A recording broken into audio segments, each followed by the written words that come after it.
Okay, what's going on, you guys? Welcome back to another episode of the Fortnite Mythbusters. Today we are on episode 91, and in the last episode you guys suggested so many awesome myths. So just like always, if you do have a myth you would like me to test in the next or future episodes of the Fortnite Mythbusters, make sure to go down in the comments and drop a comment of that myth for a pretty good chance to be featured. Also, just like always, if you guys do enjoy today's video at any moment, feel free to consider leaving a like. Let's see if we could smash 7,500 likes on today's episode. That would be insane. Also, subscribe and turn on those post notifications to never miss another Fortnite Mythbusters episode. Anyways, guys, I'm trying to keep my intros short, so without further ado, let's get right on in to today's episode. Jumping straight into the first myth. The first myth is, do henchmen take damage from the storm? I thought this was actually a very good myth, because most of the time when you're at the yacht or even the Shark Cove or even the rig, because all of those are on the edge of the map, they usually never get the storm, so you're usually out of there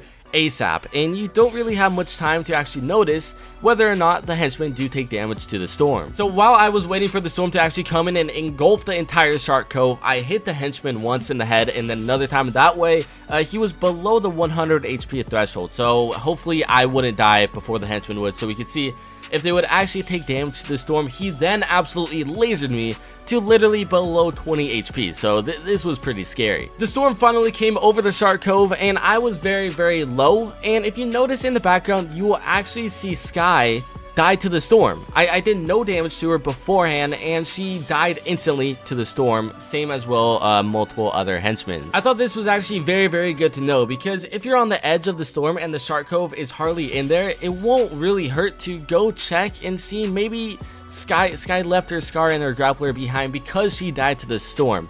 That's a big bet though, because a lot of people do tend to land there per game. Going into the next myth, is, if you throw a decoy while you are disguised as a henchman, will the decoy also be wearing the exact same disguise? Now I'm gonna be honest, for majority of these disguise myths, I always land at the agency. One, because the telephone booth, it's very easy to get to, and two, I don't land anywhere else. I land at Risky Reels and rotate here.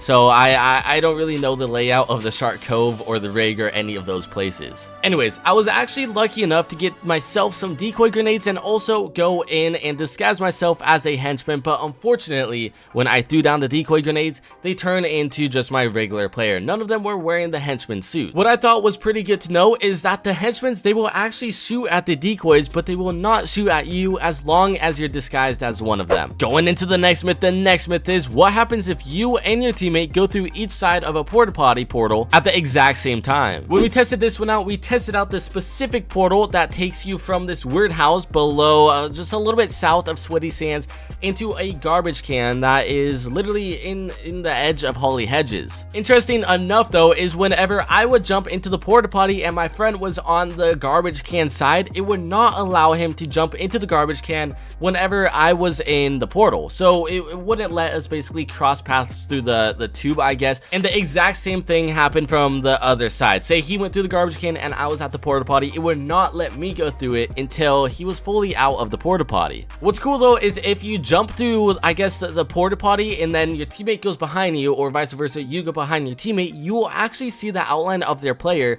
because they get to the edge of the tube first. So I guess whenever you're going through the portal and there is a player very close to the garbage can, it'll show the outline of their body, or that might just be the teammate behind the wall as well. Going into the next myth is, can you side grade Skye's Scar to an AK, or even Meowsticle's AK? I think that's what it's called. Now let me tell you, if you've never played with this Scar in game, this thing it's unreal. It's like no other freaking gun in the game. So firstly, I don't know why you would want to side grade it, but if there is the option to upgrade, that would be something else. Anyways, the first task was actually to kill Skye and get that Scar as well as Grappler. After I obtained both of those, I got a pretty good amount of materials, enough to at least upgrade a legendary weapon or even side grade it in an upgrade machine, and made my way all the way over to Weeping Woods to get to an upgrade machine to test this myth out. Unfortunately, when I finally got to the upgrade machine, you were not allowed to upgrade Skye's Scar or even side grade it. It would not even allow you to put it into the machine itself, and I guess that totally makes sense. It's literally a freaking mythic weapon.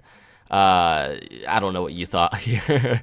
Going into the next myth is, will the henchman guards kill your decoys? Now, I thought I would test this myth out, even though we tested it earlier on in today's video if you were paying attention when we were disguised as a henchman and threw down decoy grenades.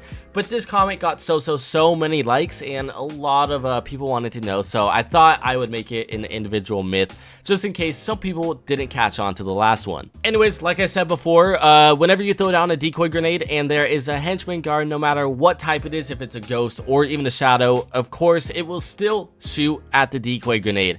And sometimes they have really bad aim. Other times they're literally, I don't even know. I mean, they're literal robots, so it kind of makes sense when they do laser the crap out of you. But unfortunately, your decoy grenades will be shot at by the henchman, but this also will give you an opportunity to throw down the decoy grenade and sneak past the henchman and get to the boss to get that Tommy gun, Scar, AK, whatever you want. Going into another highly requested myth. This thing got like 2,000 likes on my last video. This myth is, when a henchman revives their teammates, do they have 30 HP or 150 HP after they're revived? This is actually a very good myth, because you know, in a regular game, whenever you get knocked, not by fall damage if you have 200 shield, but if you get knocked by a player and you're crawling around on the ground, that rhymes, and your teammate actually picks you up, you'll be picked up and automatically brought up to 30 HP. So that's why you'll notice a lot of people with like 5-10 HP and no heals, they'll actually jump and take fall damage and have their teammates pick themselves up to get that extra 20, 10, 5 HP. What's pretty cool is the henchmen, they actually act the exact same way. As I cannot see their real HP, we could kind of guess,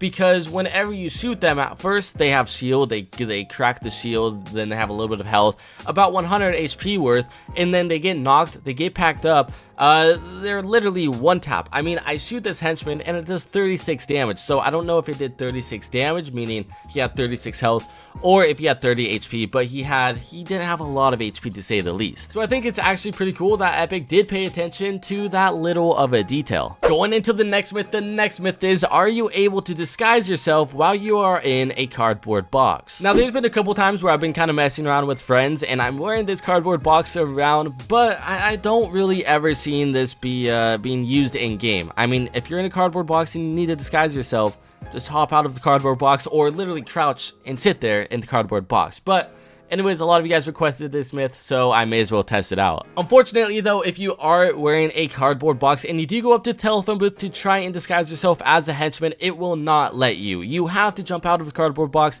and then get into the telephone booth before you put on that disguise. But what is good to know is that you could still get into a cardboard box while you have the henchman disguise on. So this is just one little extra step. I mean, the cardboard box wouldn't even fit in that telephone booth anyways. Going into the next myth, and a highly requested myth. This myth is, what happens when two henchman bosses fight each other? Now, a lot of people have been requesting this myth on my YouTube comments, Instagram DMs, even Twitter, and surprisingly, I do pick a lot of my my myths from my Twitter account. So if you guys do want a higher chance of your myth being suggested, just tweet at me the myth. Don't DM me it, just tweet at me, because I see my tweets a lot more than you think. So if you ever want to talk to me there. Quick little plug, I'm not shameless of it, but anyways, whenever I tested this myth out, this was actually very difficult to do. I tried it with the henchman as well as Mitas, whatever that guy's name is, and it seems that the bosses, they have a barrier. They are not able to go past a certain limit, because when I tried this out with Sky,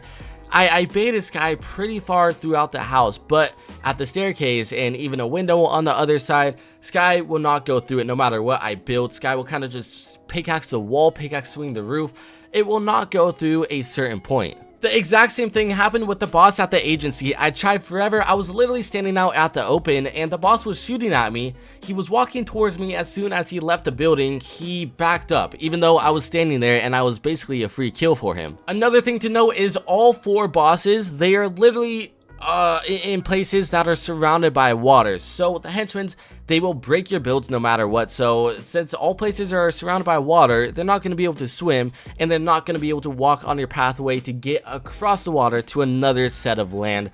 So therefore the bosses aren't able to fight, but I do assume maybe later down the line it will be an event, so let's look out for that. Anyways guys, that's gonna wrap it up for today's episode. I hope you have enjoyed. If you have, make sure to leave a like and also subscribe to the channel if you are new. If you do have a myth you would like me to test, make sure to drop it down in the comments down below, and I will see you guys next time.